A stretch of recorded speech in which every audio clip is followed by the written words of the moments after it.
Yeah, so one of the things I saw on social media was a lot of comparison to, like, I guess the Black Lives Matter protests in regards to just the police response and stuff like that. Like, what do y'all think about that? Do you think it's even a fair comparison to be making? No. No.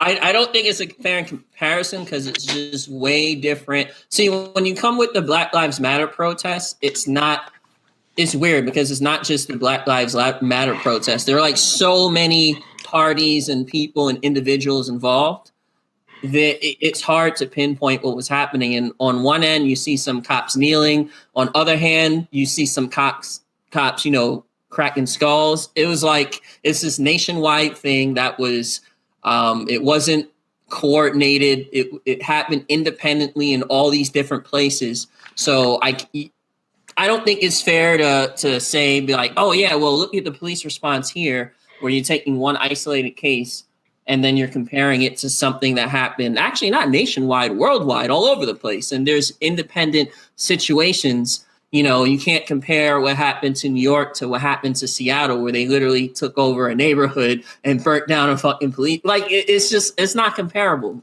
Yeah, I mean, the only thing, the immediate comparison that a lot of people were making that was justified. I remember, I think a week or two before the election, Reverend Al Sharpton and Martin Luther King III, they had mentioned that they were going to do another March on Washington to commemorate Dr. King's March on Washington a few decades back. And there were National Guard that were stationed in front of the Lincoln Memorial in droves, just waiting for a black person or a protester, quote unquote, to step foot anywhere near before they were going to get taken down or shot. And they showed the picture. They're freaking lined up like freaking the Watchmen. Just ready. Just Batman versus Bane and freaking Dark Knight Rises. And I'm just like, yeah, that's like, let it have been a BLM or freaking social justice type of protest or whatnot. It wouldn't have gone down like that. Or even take it a step further. Another comparison they were making was with Raphael Warnock.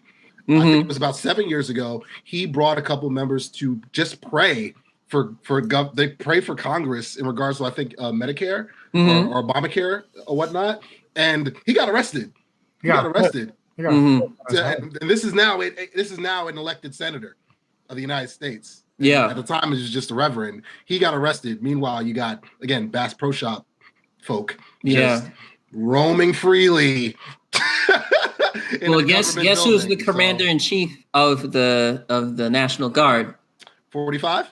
Yep, that's the difference. Yeah, that factors into it, for sure. And oh my God, that's so stupid, man. But yeah, I mean, that is a valid comparison. It's like if it was something that wasn't aligned to whatever this administration, is favorable to, the response would have been way different. Like, had it been anything else, you best believe like boots would have been on the ground.